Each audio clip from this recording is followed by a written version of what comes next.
Here's TSN's Edmonton Bureau Chief Ryan Rishaug. Ryan, very quickly, first, McDavid left the ice early Sunday. Any concern moving forward about his availability? Yeah, Jay, not expected to be an issue, according to head coach Chris Knobloch. Said McDavid will be ready to go for game number 1. Now, we can tell you he was supposed to do some media today. That got pushed back. No big surprise there. But again, Knobloch says not an issue, and 97 will be good to go. Ryan, do you sense a different approach or mood from this group this time around? Yeah, Jay, I believe that fundamentally the Oilers are a better puck-moving team this year than they were heading into last year's Stanley Cup Final. I think a lot of that has to do with the blue line that has been constructed. If you look at these players, all of them are pretty good puck movers. That's a core strength of theirs. From Darnell Nurse to Evan Bouchard, Matthias Ekholm, the additions of Jake Wallman and John Klingberg, these are good puck-moving defensemen. Even the next guys up in Stetcher and Emberson, Brett Kulak as well. These are all guys that skate pretty well and make a good first pass. As last year, they had a couple of guys that were maybe more penalty killers, more defensive-minded in nature. This was a philosophy that Stan Bowman had this year. Rather than try and round out their blue line with what they didn't have, the big, stout, penalty-killing, shot-blocking defender, he identified what this team was good at and went and got more of that in John Klingberg and in Jake Wallman. Well, that has really proven to be a shrewd maneuver, because now you got an Oilers team doing a better job of getting the puck up to those speedy, skilled forwards. Fundamentally, they're a better puck-moving team. That's going to serve them well against the hard-charging Panthers forecheck. Ryan, there's a great piece of video from the last round. It's Connor Brown. He pops out of the cupboard. He surprises the team. He reads their starting lineup. Are you noticing a difference with the group off the ice in terms of how they're handling the pressure? Yeah, I think it'll be a huge benefit to them. You know, the experience that they got from last year. Like, I think there's a natural pressure that would be on a player like Connor McDavid or Leon Draisaitl, right? These world-class players, and the expectation is they're going to find a way to win a Stanley Cup. So I do think there's this natural pressure that's just always going to be there until they do. I think they felt that pressure last year. Why wouldn't you? It's your first Stanley Cup Final.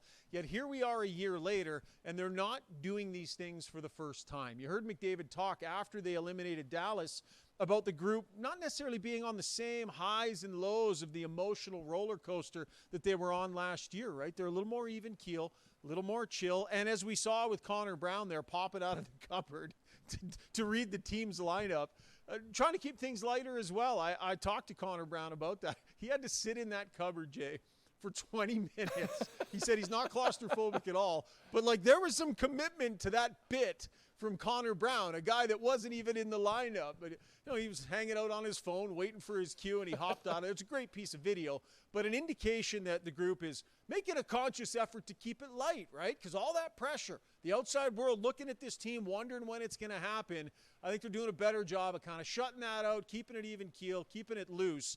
And we'll see how that manifests itself this time around, because we all remember the way the series started last year.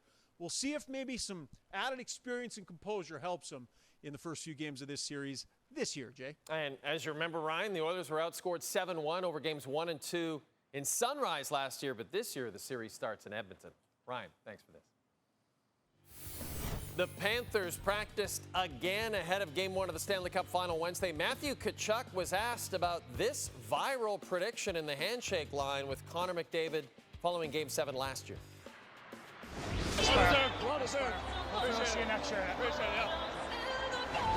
No, I believe that it was going to be us two again. I think we're the two best teams in the league. And if everything would go right, it would probably be us two again in the finals. I mean, I have that confidence in our team, and they were the best team that we played last year in the playoffs. So I stand by that, and I believed that at the time, and here we are again. I was going to ask you, over the course of a 7-game series last year, what you learned about the Oilers that you can use moving forward. Well, that'd be top secret. I wouldn't be sharing all that. Both teams are deeper this year. So that's a change for them, for us. I think they are further along in their defensive structure, and we are actually a little further along in our offensive structure. So both teams have kind of, and when you look at the strengths, clearly last year we'd say their offensive game was elite. They put an 8 on us one night so they can score some goals. And then, but our defensive structure is pretty good too. Those were our strengths, and then we've just added to what might have been perceived as our weaknesses. We've gotten better at those. Matthew Tkachuk says these are the two best teams in the league. Paul Maurice says these teams are better than last year. Martin Biron, our NHL analyst, do you agree with both those gentlemen? I agree with both those gentlemen, and I would think that there's a difference in both teams, how they're better this year. Like the Florida Panthers, it's obvious, right? They added Brad Marchand. He fits perfectly on the third line, and they've been able to not only play great defensively, but provide some offense. Seth Jones, at any moment, Seth Jones could be a number one defenseman in any games, right? He can play up to that level, and right now he doesn't have to, but he can at any moment. So it's obvious for the Florida Panthers. For the Edmonton Oilers, it's not so obvious because throughout the regular season, I thought they were missing last year's depth. They're missing Fogle and McLeod and Holloway, and it's not there. Now, though, in the playoffs, you've seen the impact of Corey Perry, even Captain Adam Henrique.